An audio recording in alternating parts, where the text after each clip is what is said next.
23 days.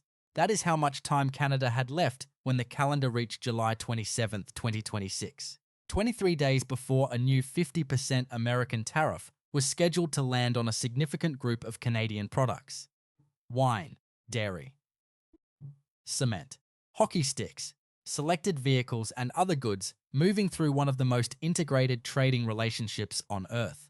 Washington expected the threat to force an immediate reaction. Instead, Mark Carney did something that looked almost passive. He waited. Canada's Prime Minister told the country that everything was on the table. He said Canada had a full range of responses available, but he also said answering before the tariffs actually took effect would be counterproductive. That word matters. Counterproductive. Because Carney was not saying Canada had no answer. He was saying the answer would be more valuable if Washington did not know exactly what it was. Trump placed a deadline on the calendar. Carney turned that deadline into uncertainty. And in a trade war, uncertainty can become a weapon of its own. If you want financial stories explained through the numbers behind the political noise, subscribe to the Mercer Ledger now. Because this confrontation is not simply about Canada striking back at America. It is about two governments trying to decide who becomes more nervous before August 19th. The story began on July 20th. President Donald Trump signed 3 proclamations using Section 338 of the Tariff Act of 1930. It was an old and rarely used power, revived for a very modern North American dispute. The proclamations announced additional tariffs of 50% on selected Canadian goods. The White House said the measures were designed to answer what it described as discriminatory Canadian treatment of American automobiles, alcoholic beverages, and dairy products. The tariffs were scheduled to begin at 12:01 in the morning on August 19th, and there was a detail that made this announcement more serious than an ordinary tariff headline. For the covered products, compliance with the United States-Mexico-Canada agreement would not provide protection. A Canadian product could satisfy the continental trade rules and still face the new duty if it appeared on the covered list. That changed the calculation immediately. For years, USMCA compliance had functioned like a shield for a large portion of Canadian trade. Businesses invested in documentation, regional content, and supply chain verification because following the agreement created a path into the American market. This time, the White House was saying that selected products could follow the rules and still be hit. But the announcement was not a blanket wall across every Canadian export. Energy was excluded. Potash was excluded. Fish and critical minerals were excluded. Products already covered by certain national security tariffs were also carved out. That distinction is essential. The headline number was 50%. The estimated amount of annual Canadian exports directly exposed was approximately 28 billion Canadian dollars, according to an analysis cited by the Associated Press. That represented roughly 5% of what the United States imports from Canada each year. 5% is not small. For a business inside that 5%, it can be devastating. But it is also not the total economic blockade suggested by the biggest headlines. This is where the real negotiation begins. The White House wanted a number large enough to dominate every front page. Canada needed to determine whether that number represented a final policy or an opening demand. Carney publicly suggested it might be the second. He pointed to a pattern in American trade negotiations. A deadline is announced. An unusually large tariff is attached to it. The threatened country is then invited to negotiate before the clock runs out. In other words, the deadline is part of the leverage. Trump wants the other side to imagine what happens if the tariff lands. Businesses call their government. Investors delay decisions. Exporters demand certainty. Political pressure rises before a single shipment pays the new duty. The threat starts doing economic work before the tariff begins. Carney understood that mechanism immediately. That is why Canada did not publish a complete retaliation list the next morning. If Ottawa had announced every target in advance, Washington could have measured the pain, prepared the affected industries, and started negotiating against a known response. By holding the list back, Canada preserved several possibilities at once. It could impose targeted counter-tariffs. It could expand restrictions on American products through provincial distribution systems. It could adjust government procurement. It could challenge the measures through continental trade procedures. It could provide direct support to the Canadian industries facing the largest shock.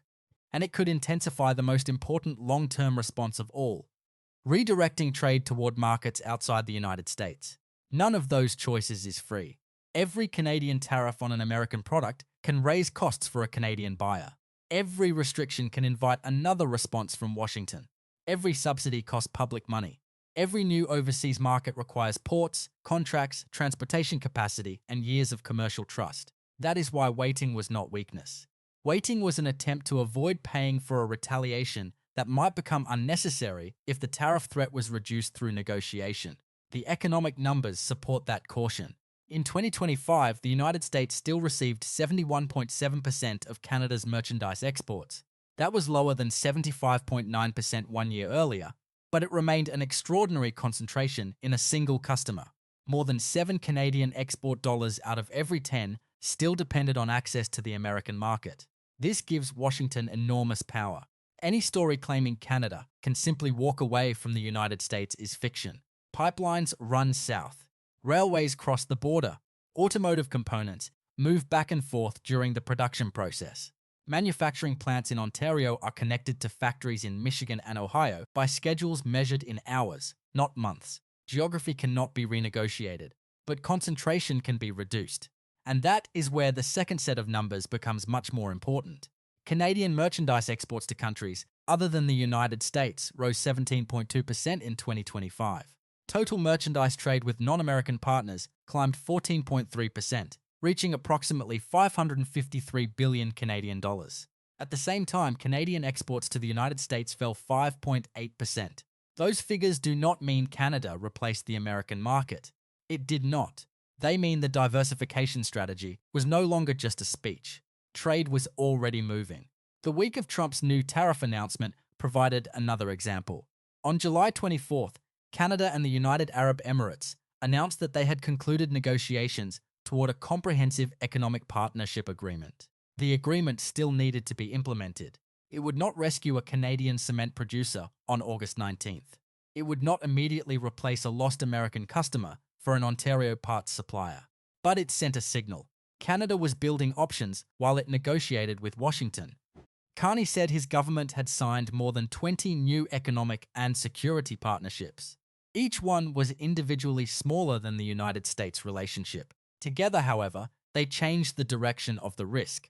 Canada's dependence on America remained high, but it was no longer moving in only one direction. That is the deeper meaning behind Carney's phrase. Everything is on the table. The table is larger than a list of retaliatory tariffs. It includes trade routes, investment agreements, energy infrastructure, ports, procurement rules, domestic production, and the political map of the United States itself. Because Canada is not the only country exposed to this relationship. America is exposed too. On July 27th, Trump traveled to Michigan to defend his economic program. That location was impossible to separate from the Canadian tariff dispute. Michigan is an American manufacturing state tied directly to Ontario. Cars are not assembled inside a single national box. Engines, transmissions, electronic systems, metals, and finished vehicles cross the border at different stages of production. A tariff charged at the border does not ask whether the company paying it voted for Trump. It simply enters the cost structure. American auto executives had already warned that previous tariffs increased the cost of doing business.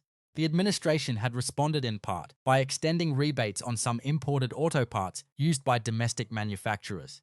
That is the contradiction Carney needs American businesses to see. A tariff can protect an American producer from foreign competition, but it can also make the same American producer's inputs more expensive. Both statements can be true at the same time. The result depends on the product, the supply chain, the available alternatives, and how quickly a factory can change suppliers. Changing a supplier in a television speech takes one sentence. Changing a supplier in an automotive plant can take months of testing, certification, and production trials. That delay creates leverage for Canada. Not enough leverage to dominate Washington, but enough to make a 50% tariff politically and commercially expensive on both sides of the border.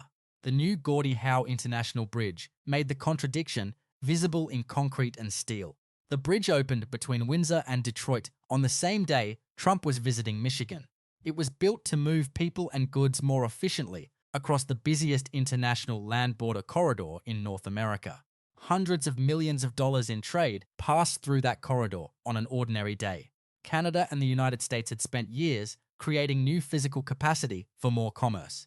Then, just as the bridge opened, the political system was creating new financial barriers to that commerce. One structure lowered the cost of crossing, the other raised it.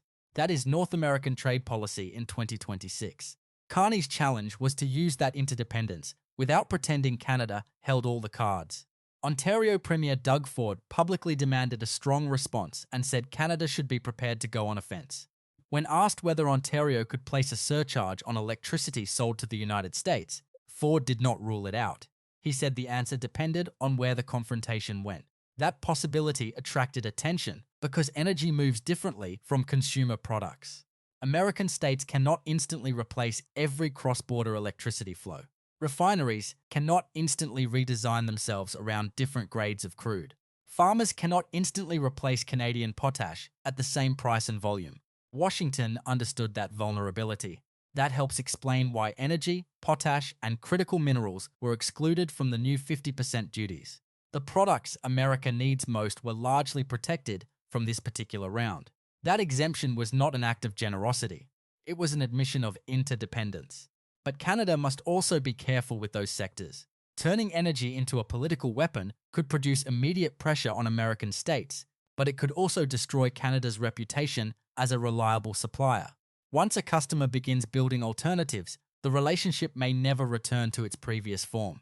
Leverage is most valuable before it is used. The threat of an electricity surcharge can influence negotiations. An actual surcharge begins changing investment decisions. Carney's strategy, therefore, was not simply to strike harder. It was to keep the credible possibility of several responses alive while protecting Canada's most valuable long-term relationships. That approach reflects his background. Carney spent years in central banking, where communication itself becomes a policy instrument. A central bank does not need to raise interest rates every time it wants financial conditions to tighten. Sometimes the expectation of a future move changes borrowing, investing, and currency markets immediately. Trade negotiations can work the same way. Canada did not need to impose every possible countermeasure on July 21st.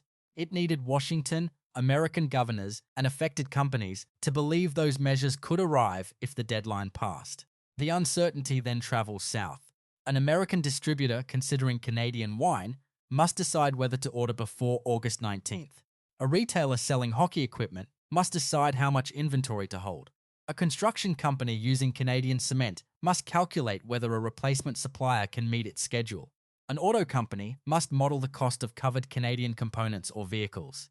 Each decision becomes a phone call. Some calls go to suppliers. Some go to trade lawyers. Some go to members of Congress. Some go directly to the administration. This is the hidden mechanism of a tariff deadline. It mobilizes the other country's domestic pressure groups. Canada's negotiating strategy depends on those groups deciding that a deal is cheaper than disruption. The White House has its own pressure campaign.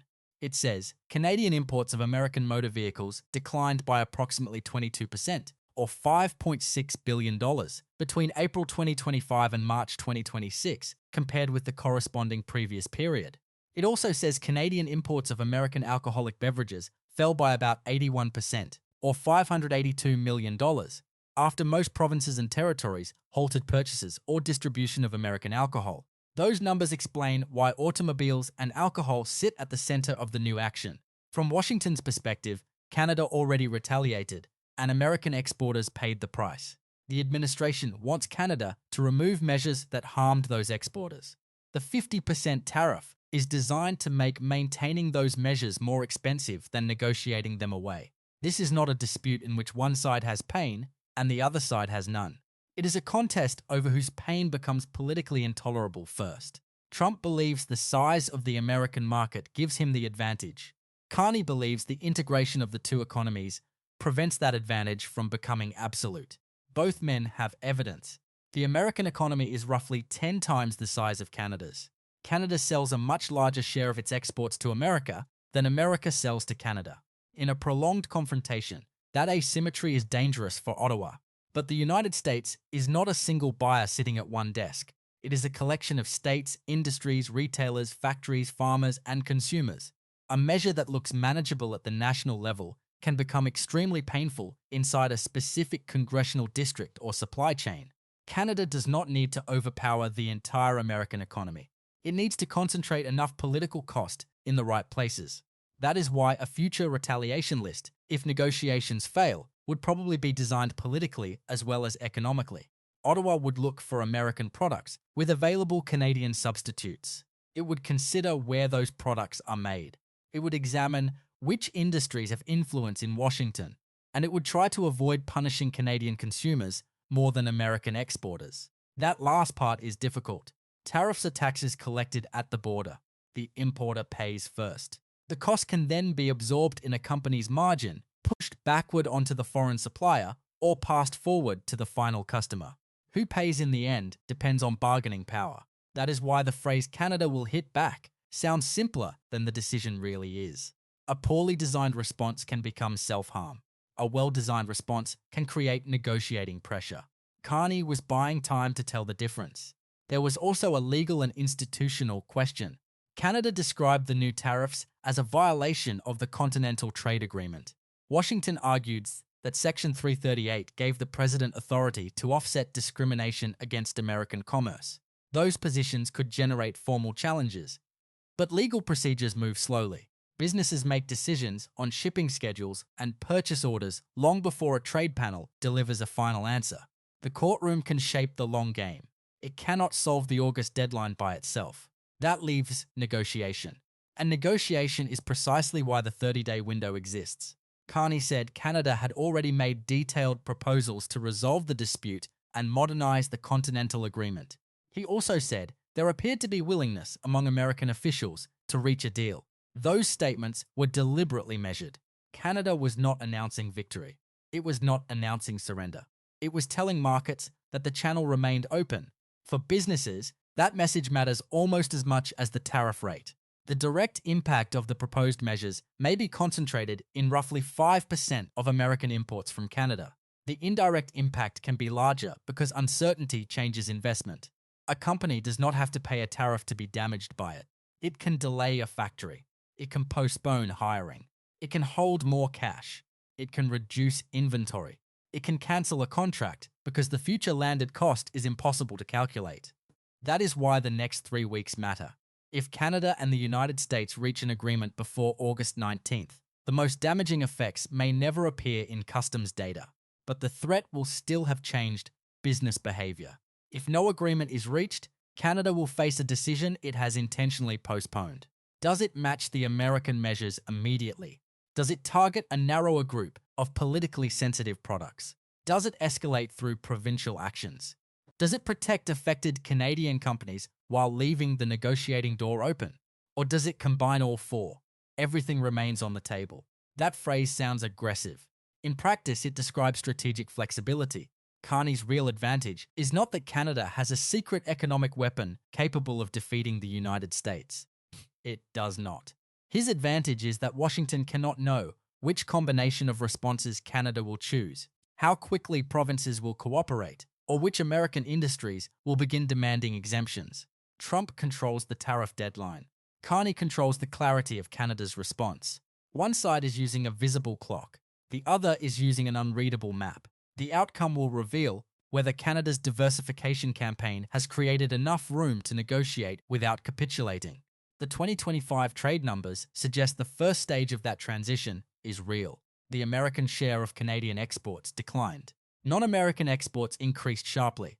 New agreements moved forward. But the same numbers also show the limits. More than 70% of Canadian merchandise exports still went south. Canada has more options than it had before. It does not yet have complete independence. That is the honest position. And it is why this confrontation should not be reduced to a personality contest between Trump and Carney. The real contest is structural. Can the United States use market access to force concessions without raising costs for its own industries? Can Canada defend its policies without damaging the customers, infrastructure, and supply chains it still needs? Can a trade agreement remain meaningful if products that comply with it can still be targeted through a different law? And how much uncertainty can businesses absorb before they begin rebuilding North American supply chains permanently? Those questions are larger than one tariff announcement. They will shape investment across the continent for years. On August 19th, customs officers may begin collecting the additional duties, or negotiators may produce an off-ramp before the deadline arrives. Until then, Carney's decision not to retaliate in advance is doing exactly what it was designed to do. It keeps every option alive. It forces American companies to calculate the cost of failure. It gives Canadian exporters time to prepare. And it denies Washington certainty about what comes next. Trump placed 50% on the table. Carney placed everything else beside it. Now the clock is running for both countries. If this video gave you a clearer view of how economic power moves behind political headlines, subscribe to the Mercer Ledger and turn on notifications. Then tell us in the comments, should Canada retaliate immediately if the tariffs begin, or should Carney keep negotiating for as long as possible?